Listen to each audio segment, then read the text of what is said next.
feminilidade sempre ocupou as páginas mais decisivas da história da psicanálise.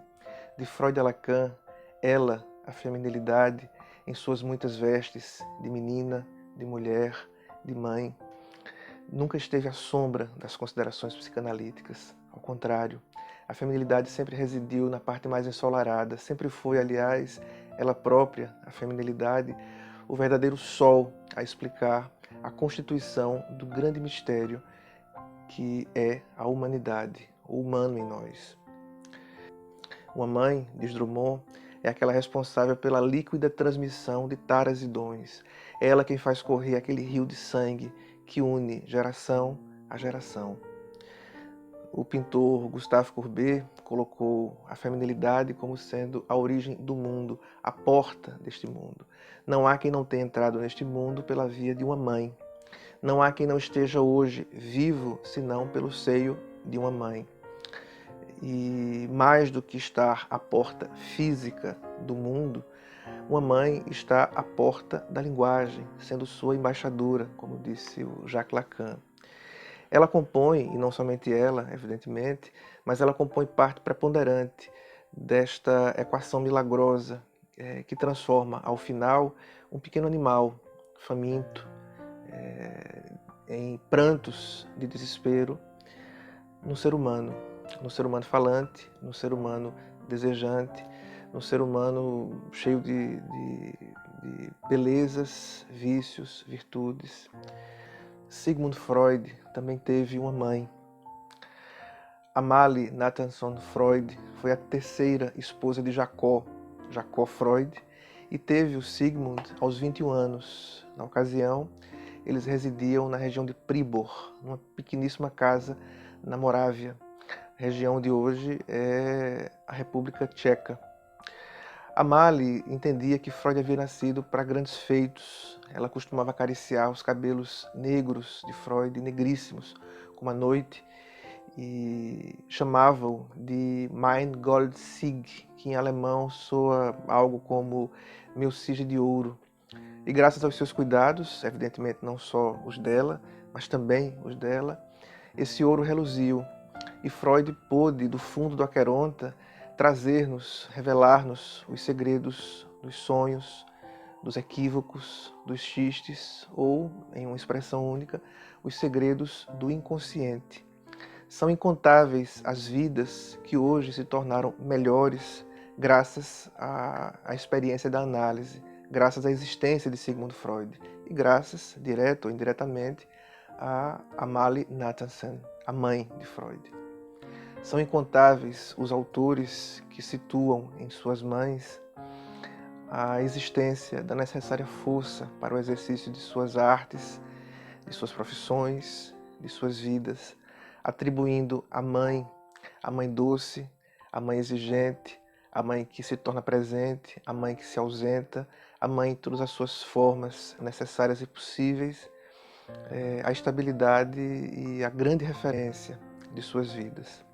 Eu trago hoje aqui uma outra mãe, além de Amalie, a mãe do Sigmund Freud, eu trago aqui a mãe do Manuel Bandeira e a dona Francelina Ribeiro, né, que marcou tão profundamente a vida do poeta recifense Manuel Bandeira.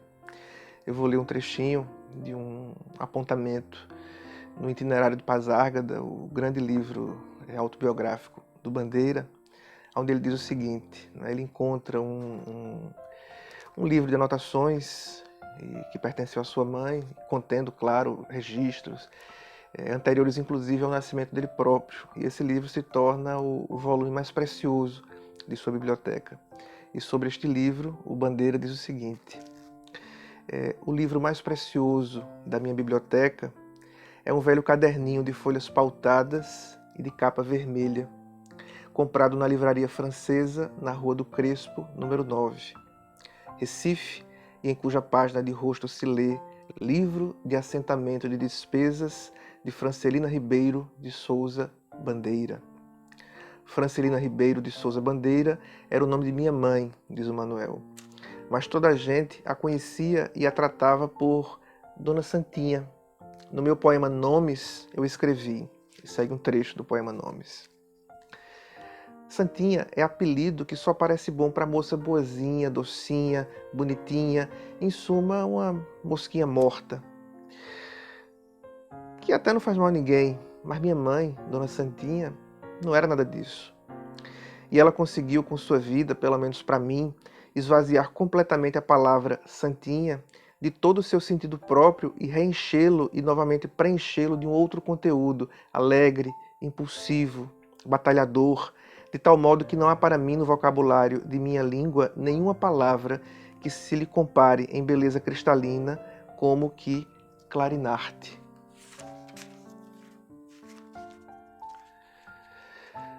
Mas voltemos ao caderninho. O que me interessa mais particularmente é o que ocorre no dia 18 de abril de 1886, porque neste dia eu nasci. Nasceu, diz a minha mãe no caderninho, meu filho Manuel Carneiro de Souza Bandeira Filho, no dia 19 de abril de 1886, 40 minutos após o meio-dia, numa segunda-feira santa. Foi batizado no dia 20 de maio, sendo seus padrinhos o Dr. Raimundo e a Dona Helena. Sempre me acharam muito parecido com minha mãe, só o nariz diferíamos. A semelhança estava sobretudo nos olhos e na boca. Saí míope como ela, dentuço como ela. Aliás, de um modo geral, a boca amável é a boca em que se vê claro. Era o caso de minha mãe. Tinha um coração, já não digo na boca, mas nos dentes. E estes eram fortes e brancos, alegres, sem recalque, anunciavam-me. Moralmente julgo ser muito diferente dela, mas fisicamente sinto-me 100% dela. Que digo? Sinto-a dentro de mim, sinto-a atrás dos meus dentes enormes, sinto-a atrás dos meus olhos. Moralmente, sou mais de meu pai e alguma coisa do meu avô, pai de minha mãe. Sinto meu avô materno nos meus cabelos, sinto-os em certos movimentos de cordura. Naturalmente, estas coisas me vieram através de minha mãe. De quem mais seria? Minha mãe transmitiu-me os traços dos meus ancestrais, de meu avô. No entanto, não estavam nela. Que grande mistério que é a vida. Minha mãe era espontânea, sabia o que queria, não era nada tímida, ótimas qualidades que não herdei. Notou Mário de Andrade, meu amigo, que assim como em minha poesia, a ternura se sai quase sempre pelo diminutivo. Creio que isso, em que não tinha reparado antes da observação de meu amigo Mário, me veio dos diminutivos que minha mãe pregava. Depois que eu adoeci de tuberculose, punha em tudo que era para mim. O leitinho do neném, a camisinha do neném, o casaquinho do neném. Porque ela me chamava assim, mesmo depois de eu marmanjo, enquanto ela viveu, foi o nome que tive em casa. Ela não podia acostumar-se com outro. Somente depois que ela partiu, somente depois que ela morreu, é que passei a exigir que me chamassem duramente de Manuel. A todos vocês, amigos da psicanálise, meu feliz Dia das Mães, as mães do Manuel Bandeira, do Sigmund Freud, do Carlos Drummond, a minha mãe, Dona Delma, as mães de todos os que nos ouvem e a todas as mães que haverão de vir para garantir que a história haverá de prosseguir. Um abraço.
Mãe, são 3 letras apenas, as desse nome bendito, 3 letrinhas, nada mais, e nelas cabe o infinito.